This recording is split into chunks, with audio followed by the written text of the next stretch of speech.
honestly didn't know how Gil was going to react to the script, so now that I've heard his favorable reaction to what's been written so far, I'm more encouraged to do 120 minutes. It's very ambitious, especially for, you know, a fledgling outfit. You know, we're talking about recreating parts of World War I, seeing Buck Rogers as a 20-year-old, which was the original concept of the character.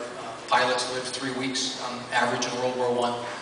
So there's a lot of things going on, a lot of locations you know, that we have yet to finalize. I'm very excited about a couple of them. One of them that we'll be at in a couple of weeks is a turn-of-the-century Victorian museum that's going to double as Buck's family home. And then we're going to be shooting on location in Pennsylvania at an actual World War I, what do they call it, reenactment facility, with all the trenches and all that kind of thing, with pyrotechnics and the whole 9 yards. So we've got our work cut out for us. Yes. Science fiction's been kind of stuck with this whole nuclear holocaust thing, and really last coming out of nowhere,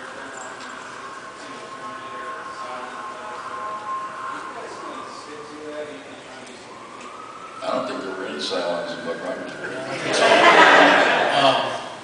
If you're talking about the state of the Earth in the 25th century, Earth is not in the best shape, but it's our fault. And if you look at what's going on now, you'll kind of get an idea as to where our thoughts are about what happens to Earth.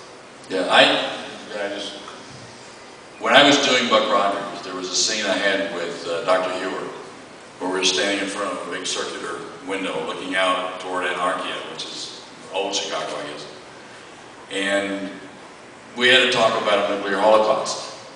And I thought, damn, I missed a moment there, because I really wanted the conversation to be Buck assuming that it had been a nuclear holocaust, and had Dr. Hewer go, oh, no, we weren't that stupid. This was an environmental holocaust. We destroyed this planet, the environment of this planet. We destroyed the water, the air, everything, you know, that we needed to live. And this is what we've reaped by our careless use of this planet.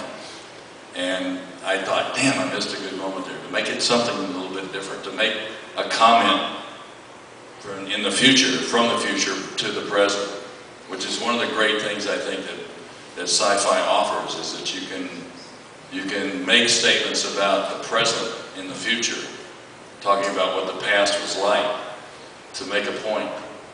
I don't like being didactic, I don't like being, you know, sermonizing. But I just like it, it's like with the women in the show. They're just there doing what they do. You don't have to make a big deal out of it. It just happens. And to have Hewer go, oh, no, we weren't that stupid. We knew better than that. But what we didn't know, or what we didn't do, was we didn't take care of the planet. So all those mutants you see out there, that was caused by, you know, toxins and pollution, whatever, you know, by bad water, by you know, infected air. Yeah, bad vaccines. And we're working very hard to make the characters very real and very, very contemporary, so that you can really associate with them. Yes, ma'am. 23-year-old actor from Los Angeles named Bobby Rice. Yep, little unknown guy. And my words for him were, "Don't fuck this up." Absolutely. He was there when I said that. I had him by the neck and I went, "Don't fuck this up." Yes, sir. When you start out with World War I, it's going to be black and white, and then go into color, which you'll 25th. Oh, you'll like this. Have you been reading my notes? Or? I'm a big fan of things like Smallville on the WB or whatever the network is. And when I got the rights to the character, my first reaction was, God, I want to make him young. I want to make him somebody that, you know, the kids can relate to and that they're going to want to watch as well. And when I opened the collected works of Buck Rogers and I read the autobiography, which was supposed to be the character talking to you, when he said that he was 20 years old at the end of the war, I about fell out of my chair. To think that my idea was actually something that they were doing in the comic strips. But I pitched the concept to a lot of people, and I thought, if we're going to do this, the first 45 minutes of the pilot has to be World War I. It has to be 1918, and I want to shoot it so that it's sepia tone and looks like the beginning of The Wizard of Oz. Right. so that when he finally bursts out of his mind, we're going to get all that Sunday comic strip color that was so famous for the comic strips. And one of the executives that I had pitched it to was so excited. He said, we should find a way to build on that. And it was Gil's participation that kind of sent that over the edge. We thought, well, in The Wizard of Oz, Dorothy's farmer friends became her friends in the future.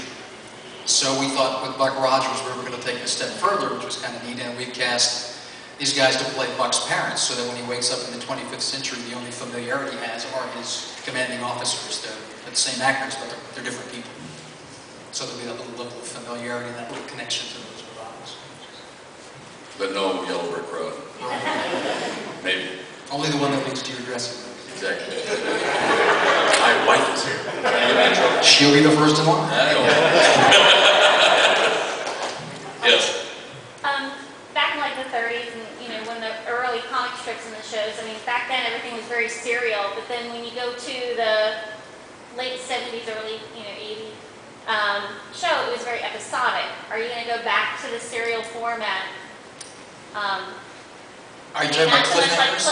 Not so much cliffhangers, but continuing storyline that is fairly cohesive, like the way Battlestar Galactica was. Where you do have some character-driven episodes, but there's still a continuation of the storyline from one.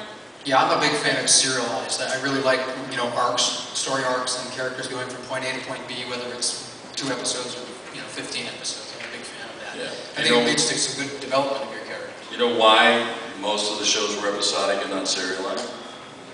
Because they couldn't sell them in syndication that way. Because syndicators like to show, the last show, the first show, the middle show. They like to have that.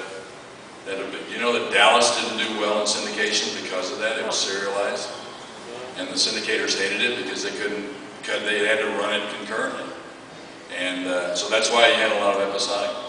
We have the advantage, particularly nowadays, because you have so many different media, and so many shows that are syndicated by the networks that own them now, because they own the other channels as well.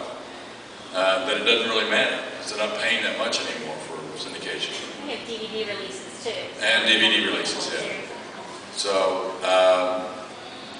I would like to see 1-hour episodes, but concurrent, running as a story arc through the entire season.